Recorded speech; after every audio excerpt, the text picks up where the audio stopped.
So I will start. Hello to everybody. Thank you for joining us this webinar.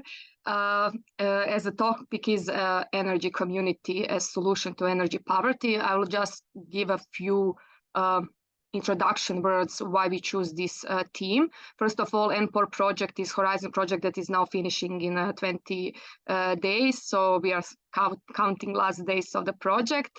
It's a theme of energy poverty in private rented sector, because the focus of this webinar is on two countries, Croatia and Greece. I think that private rented sector is for us is not that focus, and we are mostly Croatian and Greece citizens are more in the area that they want to own household, but the time when we are moving from our parents is like 3 years. In Croatia, I think that similar is with Greece, and we have more not private rented sector as a term that is maybe connected to the western part of the Europe. It's more connected that we have this hidden tenancy, that meaning that we have this generational community, meaning living parents with their child on one upstairs of the household. So this is something that we were also focusing on this project. So this is when we are talking about ENPOR project. Yesterday I have this presentation on Croatian, let's say, work group, and we present energy efficiency directive that was now adopted in October. And when I was having presentation, I was going through this EED directive, and I saw that a lot of focus was on energy poverty. So a lot of paragraphs were concerning what we are going to implement in national policy about energy poverty. And energy community was not that focused, but it was focused with this. What is our theme of this webinar? It was focused that energy communities should be solution to energy poverty. So we are going to see what we have now in Croatia, what we have now in Greece. Does this directive will be focus for both of the countries to maybe implement better policies? And I think that it's really nice that we have now this webinar with EED that was adopted 1 month ago. Also in EED, maybe for ENPOR project, it's really interesting that split initiative with tenants and landlords is also implemented as a paragraph that was not mentioned before in other directives before that. So for the ENPOR project, having this phrase like energy poverty inside energy communities, split initiatives between tenants and landlords is really, really focused. So this seminar with solution of energy communities and for energy poverty would be really nice to see what is going on. That what I said as introduction could be also leave for the discussion. So we are going to start first with Maya, and then with Alice. As I said, Greece is so much steps forward in having energy communities and cooperatives than Croatia. So I want to finish at least presentation in positive feeling. So Maya, could you share the presentation and start? Yes, thank you, Anna-Marie. Let me just share the presentation. I hope you can see it. Mm-hmm. Yeah, great. So hello, everybody. As Anna-Marie mentioned, maybe, so I'm a senior expert at DOR of Croatia. I'm working with Anna-Marie, and I'm mostly working on the topic of renewable energy sources and energy communities. So today we prepared a little presentation to show you how energy cooperatives and energy communities were developed in Croatia. And okay, let me see. Okay, so firstly, I would say something about energy cooperatives, which were actually the first version of energy sharing between citizens in Croatia. So this started in 2012 when the first energy cooperative was established in Croatia in the island of Krk. And basically, why we started with energy cooperatives is because we had legal grounds. There was an act on cooperatives which there was no need for definition of an energy cooperative, but you can could establish the cooperative according to this existing act. So there was like this policy which regulated the work of cooperatives. So the only thing that you could actually establish were cooperatives and not any other forms of energy associations.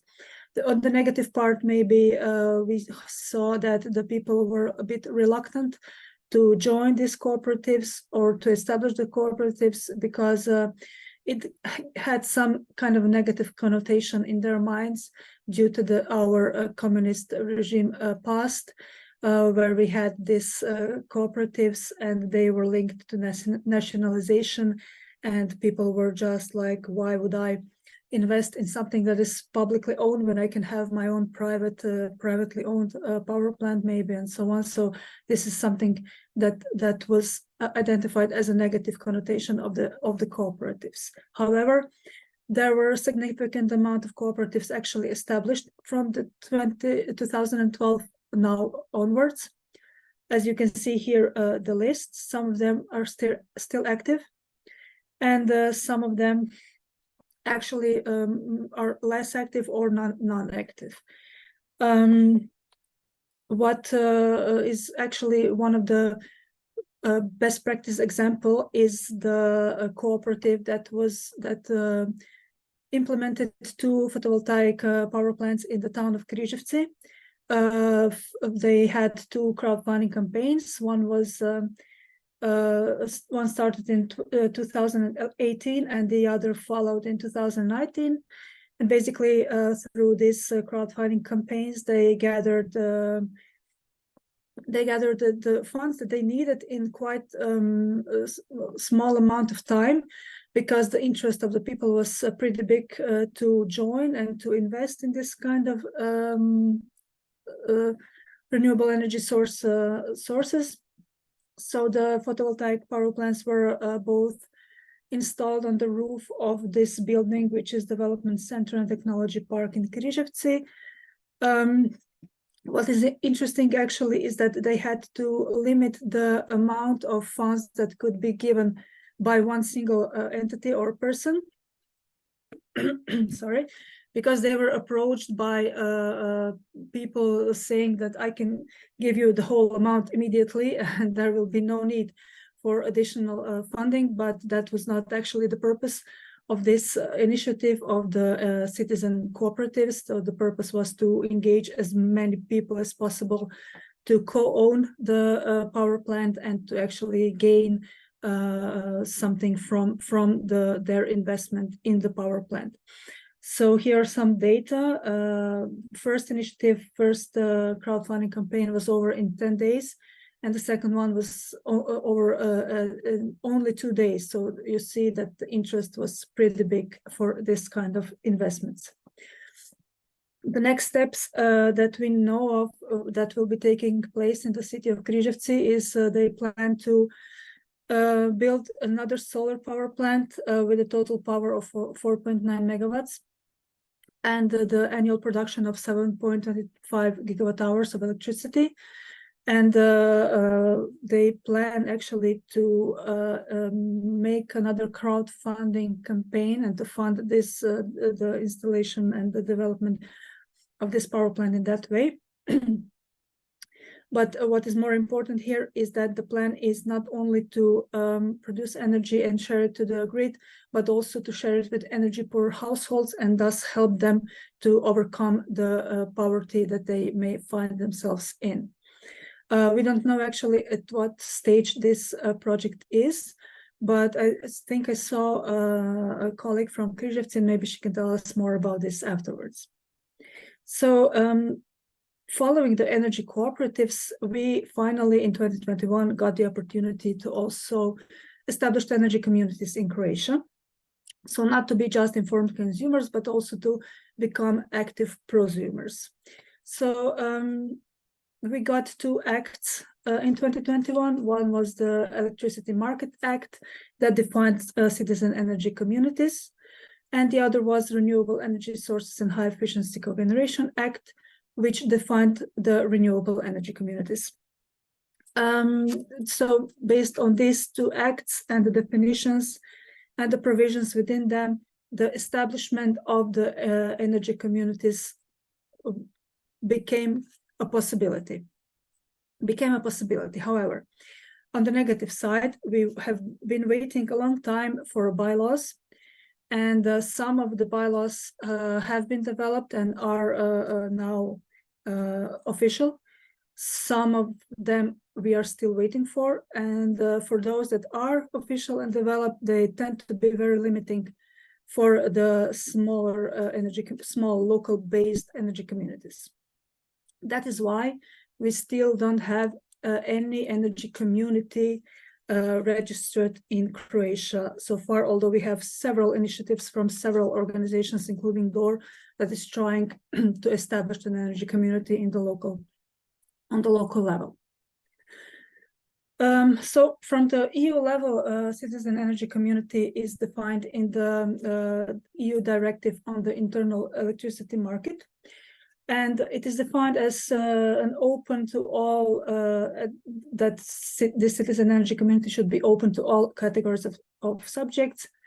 Decision-making should be limited to those members that are not involved in large-scale commercial activities, so to exclude the bigger companies and the bigger like energy providers and so on. And basically what this directive says is that the citizen energy community can be an entity of any form. So association, cooperative, partnership, non-for-profit, and so on. In Croatian legislation, we more or less copy-pasted this definition from the directive. And in our Electricity Market Act, it says that the citizen energy community is a legal entity that is based on voluntarily and open participation and is under the effective control of members.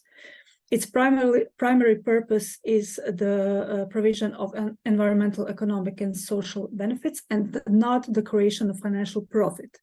So basically, all the profit that is gained within this community has to be invested to improve the community itself and not redistributed between the members, according to the current law. And of course, this citizen energy community can be engaged in electricity production from renewable energy sources, supply, consumption, aggregation, energy storage, and so on. There are some additional provisions that are more or less positive or negative within our laws. So basically, the energy community has the right at the measuring point to share owners to arrange the sharing of electricity from production facilities. The sharing of electricity between the members is still quite difficult in Croatia, unfortunately, due to some limitations of the grid and some limitations of the energy distribution provider company, because we only have one, basically, that is overseeing the whole Croatia. Except there are regional like sub companies, but they're all under one big umbrella. And we are in communication and negotiation with this company to see how this could be facilitated and actually put into motion, because we have several startups in Croatia that developed some kind of tools that could facilitate the energy sharing between the members of the energy communities. And they are still waiting how to implement this in the field. Further on, so the total connection power in the direction of the delivery must not exceed 80% of the total connection power in the direction of download, which may be limiting for the energy community. And the citizen energy community has to be registered in the register that is managed by Croatian Energy Regulatory Agency HERA, and they have developed some kind of guidelines and bylaws for the registration of citizen energy communities, which are very complex, and small energy communities will find it really hard to satisfy all of the provisions that they want for small energy communities to have to be able to register in this register, actually. And this is a significant barrier, and we are trying to solve in cooperation with other organizations, and we are going with some propositions towards HERA and the ministry and so on. As for the renewable energy communities, so basically they are mentioned and defined in the RED directive. So it is renewable energy directive. And it says that renewable energy community is based also, is a legal entity and is based also on open and voluntary participation. Shareholders are members are natural persons, SMEs, or local authorities, and their primary purpose is to provide environmental, economical, social benefit and not financial gain, which is very similar, as you may remember from a couple of minutes ago, very similar definition as to the citizen energy communities. Citizen energy communities are basically, what's the difference is the citizen energy communities can share electricity, and the renewable energy communities can share any renewable energy source, not only electricity, so heat or combined. So when transposed to our national legislation, this definition was basically copy-pasted. So we have a very, very similar definition as the communities, citizen energy communities. And what is maybe important to note here, that they limited the power of the production facility to 500 kilowatts for the renewable energy communities. So the question of this webinar and something that we are here exploring is whether energy communities could be a solution for energy poverty. And according to the Energy Efficiency Directive that Anna-Marie mentioned before, the answer is yes. And you can see here the quote, from this EED. So it says that if properly supported by member states, which is crucial, I think, energy communities can help prevent energy poverty by helping with energy efficiency projects, reducing energy consumption, and lower supply tariffs. Do we have a best practice example of this? No, in Croatia, no, we don't have yet due to all the obstacles and the situation in Croatia I mentioned before. However, there are examples on the EU level, and here you can see the best practice example from France of the Energy Solidaire, whose name I will not even try to pronounce because I don't speak French, and I will just mutilate the language.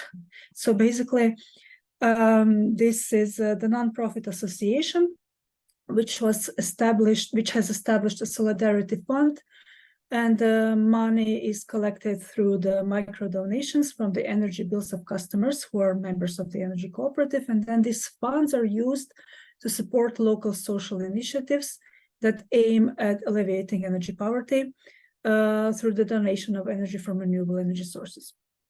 Basically, they have 2,500 clients, and each of the client is donating 36 euros per year.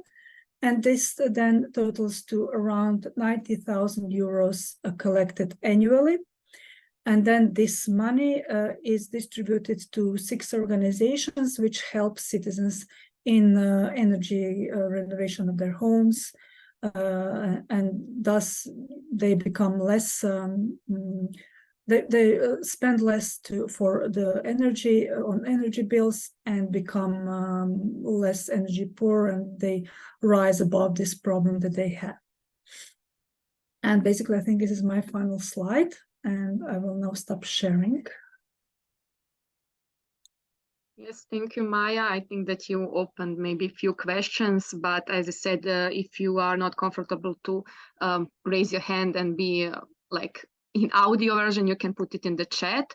But I think that we can put it out for the late discussion after the Alice, because as I said, we have Croatian, we put it one France example, but I think that Greece is better in this. So Alice, please share the presentation. Yes. We are telling that Greece is a few steps in comparison to Croatia, but I think that you will always say that we could be better. Yeah, definitely. It can always be better. And especially when we're talking about self-consumption energy communities and how those need to be promoted in order to support the capacities, to support the citizens, to support, to enhance their capacities, to be real actors in energy transition, but also alleviating energy poverty, because it is a matter of energy poverty, but it's also a matter of securing people not to enter the loop of energy poverty. So it's let's say a discussion that it starts and it closes, but you need to find, you know, the best starting point. And I will share my presentation. While doing that, thank you, Anna Maria, and thank you, Maya, for the kind invitation. It's always nice to work together, to see each other. Here it is. So just let me know that you see my presentation in full screen. Yes, in full screen, yes. Okay, good. So for the ones that they don't know me, let me introduce myself. I'm Alice Korovesi. I'm located in Greece, managing director of the non-profit organization in ZEB. I'm also the vice president of the Renovate Europe campaign for 2022 and 2023, and also the Climate Pact country coordinator. We started our activities in September 2023.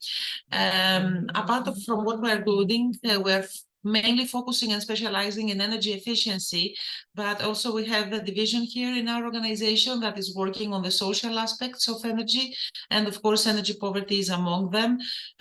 We have started working on this domain since 2016 and 2017. Our first policy recommendation for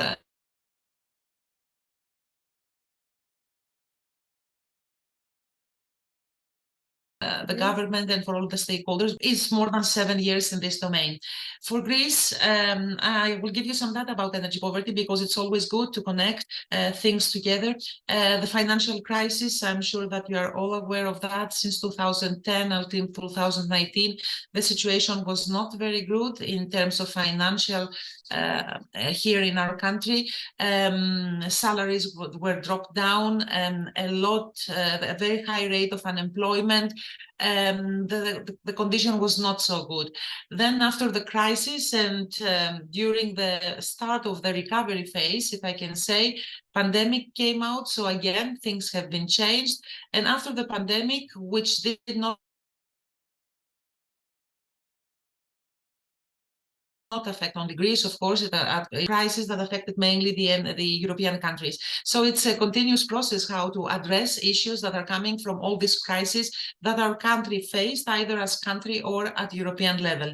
So these are the three main elements of energy poverty increase in Greece. Unfortunately, we do not have data before 2010, or the data that we have about energy poverty, they are not so enough so as to constitute and make a secure result and make decisions on them. We all know that approximately 10–11% of the population across Europe is facing energy poverty. I'm sure that there are more million people facing this problem, and we have many families and households that they are feeling that they are vulnerable to energy poverty. So even though it sounds small as a number, 11%, it's not small. It affects 54 million households. On the other hand, considering that this number is higher,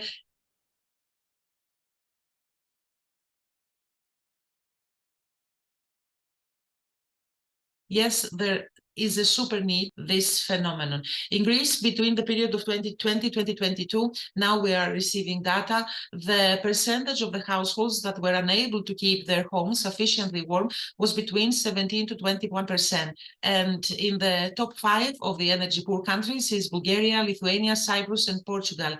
The average at the European level is 8.2. There are many data, not only related to the sufficient warmth of the houses. It's also the data about facing problems and barriers to pay and to cover the bills on time. There are data that are related to the condition of the houses, dwellings with leaking roofs, damp walls, floors, foundations on rotten windows. Again, in these cases, Greece is ranking among the top 5 countries, which again is not something good, and there is a need immediate need to take action on that. The first for us to address energy poverty, apart from talking from the social and economical terms and background, that means we need to increase salaries to have a more stable economic environment. The important thing is that we need to proceed immediately with building renovation. I know that the majority of European countries, they have a super old building stock, and this is also what is happening in Greece. We have the majority of buildings, more than 55, 60%, even 7%, 70%, that they have been built before 1980, meaning that they have been built before the launch of the insulation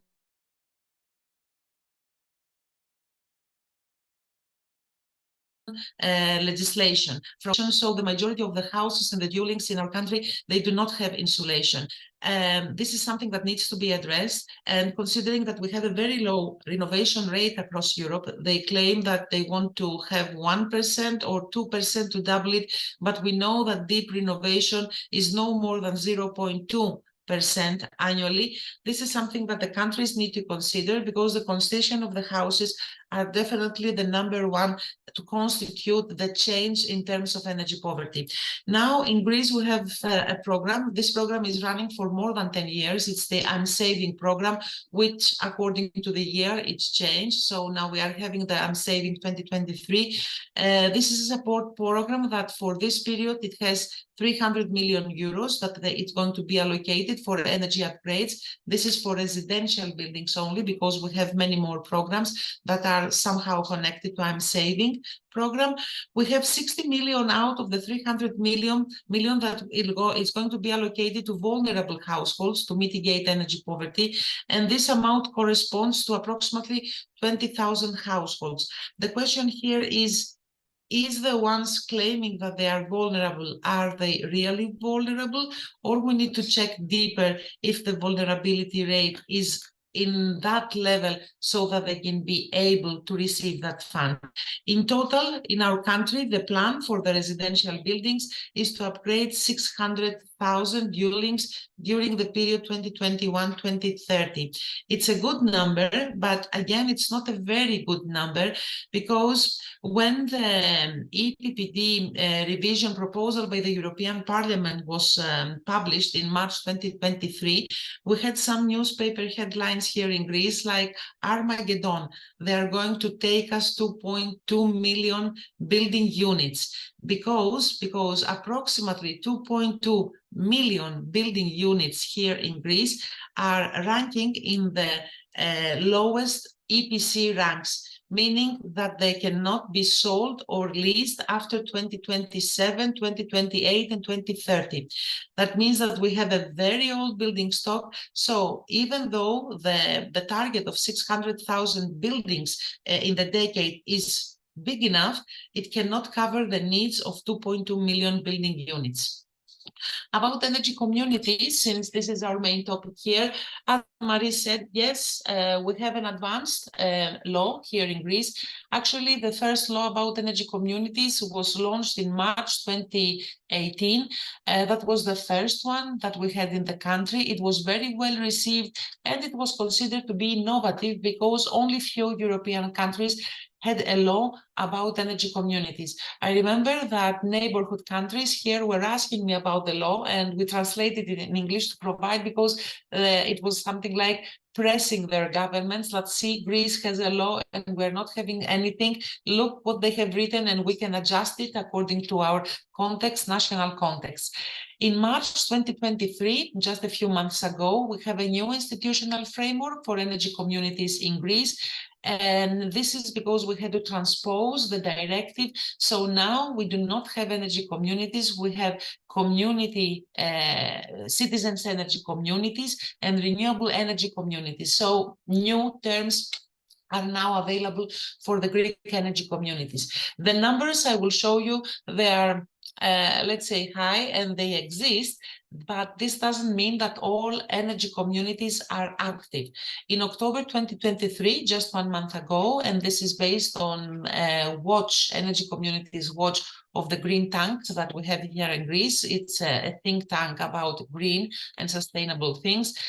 We had 1,677 active energy communities. This number is approximately 19% higher compared to the number of energy communities that we had in November 2022. Only 9 of the 1,677 were established under the new institutional framework. And if I remember correctly, 8 of them are renewable energy communities and only 1 is citizen energy communities. Again, based on the data of October 2023, we monitor that the overall electrified capacity of commercial and self-production projects exceeded 1 gigawatt milestone, which is 35% almost higher compared to the levels that we had in November 2022. The electrified capacity of self-production projects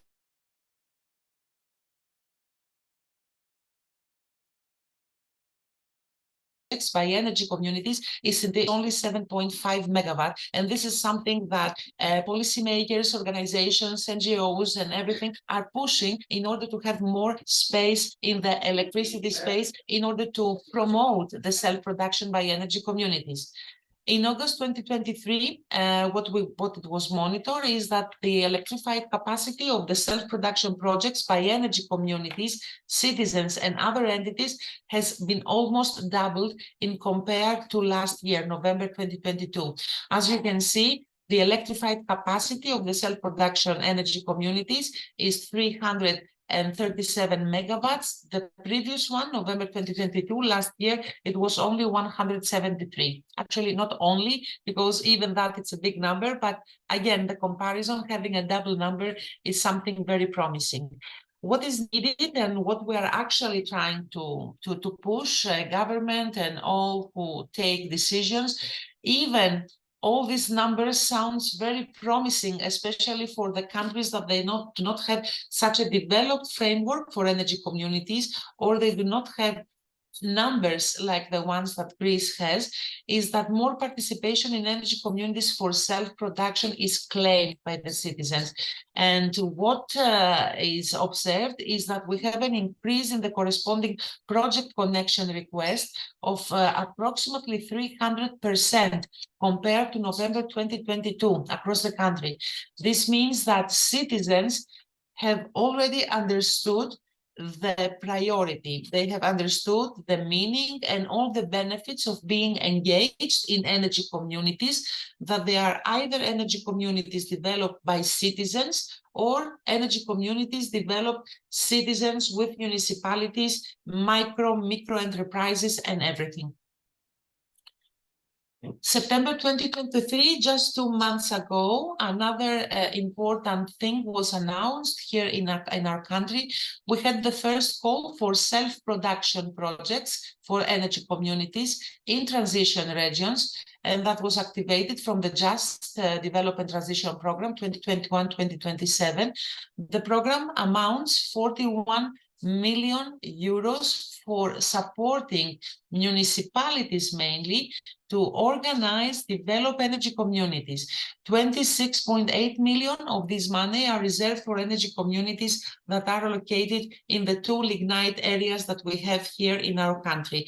The one in Western Macedonia and the other one in the region of Peloponnese.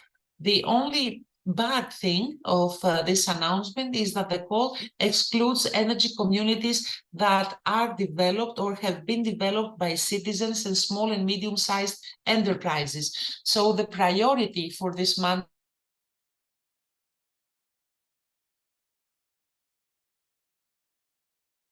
is only for municipalities with other actors as well, but energy communities just from citizens or medium enterprises or a combination of them, those they are not actually potential beneficiaries of the money. And this is very bad because, you know, when we're talking about energy transition, we need to engage all and not exclude especially citizens. So in terms of addressing energy poverty, we know this is without any doubt that this phenomenon is affecting the citizens in every EU country. We had the high energy prices, 40 million European people, as I said in the beginning. What is observed, and especially with the previous announcement, the very latest announcement by the European Commission, is that the percentage has more than doubled for people in the lowest income brackets, which again,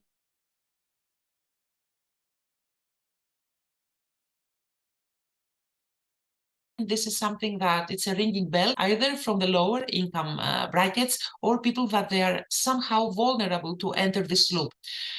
What is required in order to proceed with mitigating energy poverty, and what are the chances and what are the opportunities that we have? What is need to be done by the countries as countries or by the European Union as a whole is to work on long-term impact, and this is what is required. We need first to invest in energy efficiency and renewable energy as a second option, and a combination, of course. And why I'm saying that, we are working as an organization in energy efficiency for more than 10 years. We have understood, and it's obvious, that it's useless to produce energy and consume the same energy in a building, in a residential building, that you have not done even a single energy efficient intervention. So the idea is first to save energy and then to produce just the amount that you really need after the intervention. And this is how money can be saved and more projects can be realized. The idea is not to put photovoltaic panels everywhere around the world and just produce energy. It's first to minimize the consumption and then just produce the amount that we really need. So considering that, we need definitely to promote energy communities. It can be a priority. Of course, energy communities, and according to our legislative framework here in our country, can also work on energy efficiency projects and energy production. And energy communities, definitely, they are excellent tools for citizens to be part of the energy transition. The challenge is first the national energy and climate plans. So we know all that the EU has required energy poverty to be identified and addressed in each of the EU countries' national energy and climate plans, that they need to be updated in 2024. So new chapters or updated chapters need to be included about energy poverty. But for me, the biggest challenge is the Social Climate Fund. Until June 2020 fund,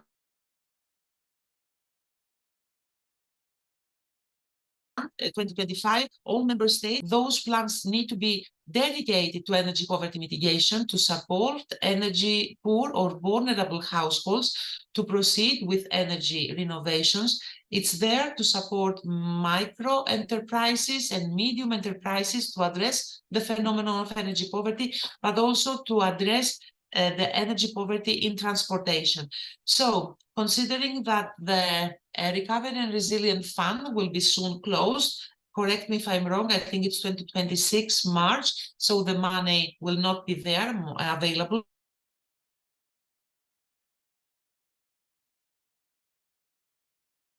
anymore, but June 2020 of 2026, a lot of money will be given to the countries for 6 years, considering also that this is dedicated to social, to addressing social aspects of what citizens are facing. I consider that social climate funds need to be dedicated to vulnerable and energy poor households, people, businesses, and there is room for all of us working in NGO, in policy making, in research programs, to do consultations with our ministries and to provide them with data and to provide them with guidelines and ideas on how to work towards this direction. Thank you. Thank you, Alice. I must say that data from Greece are like die for some countries. I know that you always said that we could be better, but still I think that you could be the best practice example, especially for some countries that are not that developed in that area. I want to address and maybe to open discussion to like feel free, is that you mentioned that energy first should be the first principle. And I'm also thinking that when we are thinking about energy communities as solution for energy poverty, they're always thinking about putting PV system somewhere and just sharing electricity. And if we want to be, and as energy efficiency directive is like going in that direction, but it never said that if you are going to share energy with energy poor household, does those households or this house need to be in some EPC class, let's say B or C or something like that? Does it first that if you want to connect them to that kind of grid, that kind of energy communities, there should be some criteria for those households that should be first energy renovated? And I think that maybe Alice, Maya, you can give the input, and maybe others if you want to share your yes, I have idea. not seen something like that. You are right. Yeah. And this is something that we have discussed with our ministry here in Greece, because a few months ago, a new program like the I'm Saving program was announced, and it's now active, and it is subsidies for photovoltaics in the roofs. And I remember that last Christmas we were just before Christmas, we were in a conference and people from the ministry were there, and there were discussions when this program is going to be announced and everything.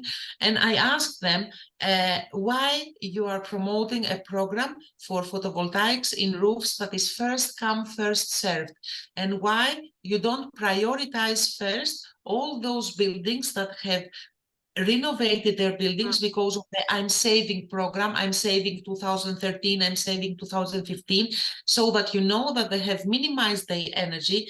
So that means that they do not need the same amount of photovoltaics like a building that is class H or Z or whatever. So why you are not connecting the projects in order to have higher impact? Because every kilowatt counts when you are talking about targets. I didn't receive a specific answer. It's like the program is like that, but you know, it needs a holistic approach when you are discussing about energy efficiency, production of energy, zero energy balance in general. So there is to be a holistic, and it's not that we need to see all programs just by program, but to combine it also with other actions. It is important. If I have only 1 minute to present very soon, very soon, it will be announced. We are doing a pilot project here in Greece. Probably we have discussed it, Anna Maria, don't remember. It's a pro bono project for a 2,500 square meter care home for old people in Thessaloniki. So charitable foundations, they have donated approximately 300,000 euros. And we are putting this as a pilot, that this is a building. We are minimizing 70% the energy consumption. It's 50,000 euros per year saving. It's a lot of money. And then with just a few amount of photovoltaics, we can cover the rest of 30%. Now the project will be finished in approximately 1 month, and then it's a second phase of the photovoltaics. And this is a real case that this can happen. It's not that we're inventing the wheel from the beginning, but there is to be a sequel of actions. The design, study, energy efficiency, then photovoltaics just for the amount. And 50,000 euros saving in money every year, it's a lot of money for a care home that they do not have the capacity. And this is what we are trying to promote, that there are groups of buildings that they are hosting specific vulnerable groups like old people, care houses, people with disabilities. So it's very easy for ESCOs or banks to group this kind of projects and put efforts, because it's obvious that the energy return is something that they can cover, the banks, the ESCOs, and everything. So I think that this is a good paradigm, and even we want to see this paradigm to be replicated in other countries, because based on that, tailored financial tools can be developed to support organizations and settlements that they do not have access to funding, like care homes, that the majority of them, they are non-profits and they are not eligible, but they have a huge potential of energy savings, and they have a huge potential in contributing to the National Energy and Climate Plan. In Greece, we have 800 care homes, and all of them, they are inefficient. If we can minimize the consumption of one from 650 kilowatt hours to 172, and then photovoltaics, imagine if you multiply that with 800 care homes that we have in our country, what the contribution can be. So real actions and real paradigms in order to take decisions, and all us NGOs and everything to push further with real cases, market cases, and not just by literature. This is what can make the difference and bring the change in countries. Yeah, so this is like great pilot case for in Greece that could be replicated, because as I said, in Croatia we are kind of lacking that. But Maya, maybe you can jump in on saying that. Oops, you are here. Do you want to say something? Well, yes, I would just like to mention that in Croatia, when we had the public calls issued by our Energy Efficiency Fund for the households to install the renewable energy sources on their houses, they did have one of the criteria that the house should have certain energy standard, like B or C, depending on the region. So you could not, you had to make an energy certificate, an energy certificate, and deliver it to the fund. And if you went below this limit, then you would not be eligible. So this is one of the actually how the energy efficiency first principle can be seen in the praxis. But also our new revised NECP has energy efficiency first measure in it. So we are starting to put this energy efficiency first principle also in the Croatian legislation. And I agree with Alice that this is the first step actually to renovate the buildings, to make them more energy efficient, and then to install the renewable energy sources and share the energy if we have more of that than we need. Yeah. Yeah, I would just want to jump in. Maybe it's not connected immediately with energy communities and energy, but for me, the new information that I got yesterday is that EPC energy performance certificates are not. I'm missing the red. They are not the same criteria in each country, meaning that something that is how they say C in Croatia, it's F in France. So. How are we going to manage it?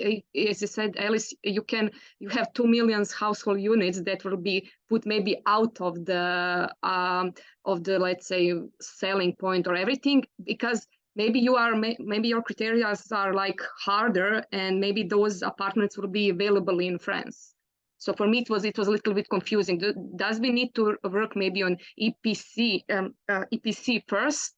And then like think about, because maybe some buildings could be putting energy PV system and be energy community without getting this because they are maybe. For me it was really like, wow, I didn't know that. Yeah, we have differences in the EPC ratings in all countries, and I think that there is a map, I can find it and send it to you, that actually compares that when we say here in Greece C, what C means in France and what C means in Croatia. So the 2.2 million units that I said, they are ranking in the two last ranks according to the Greek EPC, because I know that there are, here in Greece we have A plus A, B plus B, C, D, blah, blah. There are countries that they do not have B plus. So you need, based on the kilowatt hours and everything, to match what B plus means in Greece and what B, which probably be the same like the B in Croatia. But there is an interactive map, and I saw in the revisions of the EPPD that there is no willingness to harmonize all classes in all countries, because this will confuse the market, will confuse the engineers and everything. So they decided to keep it as it is, and this map actually gives you a good idea of what C in Greece means and what C and how it is corresponds to the EPC, let's say in France or in Germany or whatever. Yes, thank you, Alice. I see Vieran has raised the hand, so you can jump in. Can you hear me? Yes, maybe. Can you hear me? Because I'm on desktop. Yeah, a little bit. You are quiet, but still, I'm hearing you. You can speak. Okay. So, frankly say, I made everything what I need to make on my house, including energy renovation. This year I moved my house from D to A, putting facade isolation, new windows and everything. So I think there is one important thing what maybe you are missing, and that is the price of energy efficiency. I had to invest 50,000 euro to move my house from D to A. But if you want to put photovoltaics, you need something like 10,000 euro. And also, if you want to put photovoltaics with batteries, it's 15. But the biggest results and the cheapest, I don't know if you see my screen, is a heat pump. Yes. So in theory, it sounds sexy to make first energy efficiency of the house, and then put photovoltaics, and then put heat pump. But in real life, I'm a stupid mathematician, so I always make optimization. Okay, the most optimum solution, or optimum solution, that is not the most optimum, is to put the heat pump on the existing heating system. And if you cut your using of the crude oil from heating oil, sorry, not crude oil, heating oil from 5,000 liters to the 300 liters, then you save immediately in 1 year 4,000 euro, and you have payback of the heat pump. Especially if you have at least a little bit the more sophisticated system, and if you take the heat pump who have energy saving mode when the cloud comes. They should be smart grid ready. And finally, on the end, this is my system. I have photovoltaics, electric car, heat pump, hot water, grid, battery storage, and everything. So please, when you advise people that first they make energy efficient and then they go to photovoltaic, take in calculation the price of the technologies and the availability of the workers. I had to wait almost 2 years to have good workers on my island for energy efficiency of my house. And heat pump I can do in something like 2 days. Also, you need some time to wait for the good workers for batteries and for the delivery of the batteries who are without lithium or not burning. So maybe optimization, the energy transition on the family level and on the local community level and on the national region, everything should be much more programmed and planned by the making of assessment of the availability and price of technologies.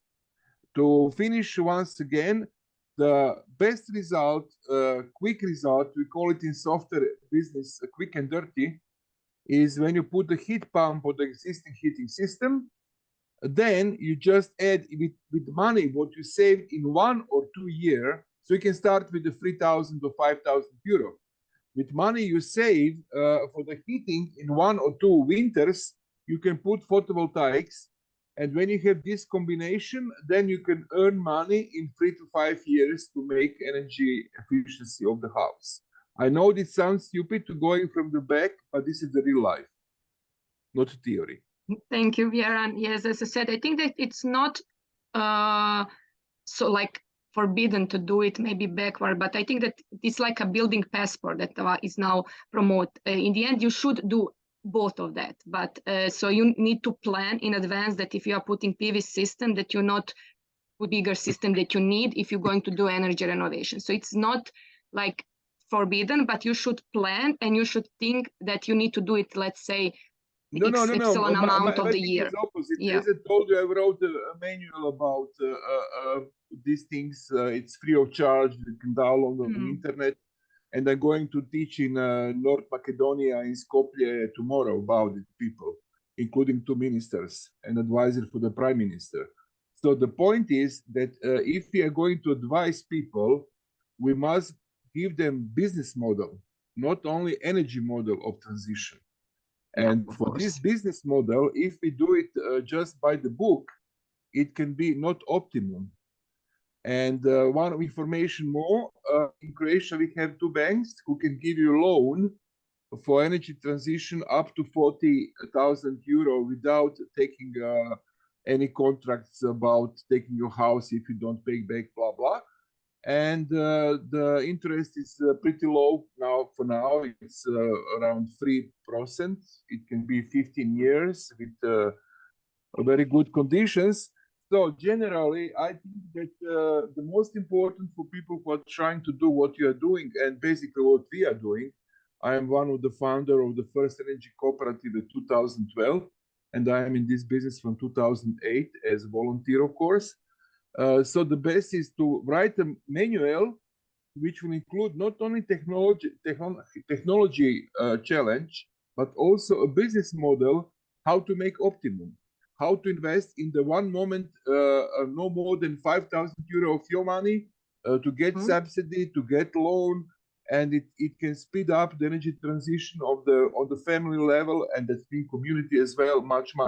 And last but not least, we don't speak about batteries. Believe me, batteries. Yeah, is it's maybe for important. another team seminar. For the home users, because in Croatia, the price of the 1 kilowatt hour, the cheapest price from the grid in the night, is much higher than the best price what you get for the kilowatt hour in the middle of the day and sell it to the grid. So Thank there you, is big Vjeran. challenge. So we there are is a lot 1 of clients, minute. So we have 1 minute to finish this webinar, yeah, okay. and I'm glad that you just shared. go through the true realized business model, Yes. not only by. Yeah, Thank I'm you. glad that you share this. Like you have this path, you have like first-hand experience, and I think it should be considered apt. And this is why we also have these. Are these energy communities a solution for the energy poverty? Are there also another approach to the solution? And I'm glad that Alice and Maya share what is going on in Greece and Croatia, that you also, Vjeran, shared your experience, because I know that Island of Krk is one of the really good experience in Croatia, and you have these energy cooperatives. You are the first that start, as we said in the Maya presentation, baby steps. We hope that we'll be one day in the rank of Greece, but I also think that Greece could do better. Alice is really working on that. So I will just wrap it out, say thank you for all that you stay with us. And if you want, we will share this. It will be available on a YouTube canal, and you can share this with your other colleagues that maybe couldn't be here, so they can listen up. So thank you all, Maya and Alice, especially for your presentation, and see you on some other events. Thank you. Bye. Bye. Thank you. Bye bye.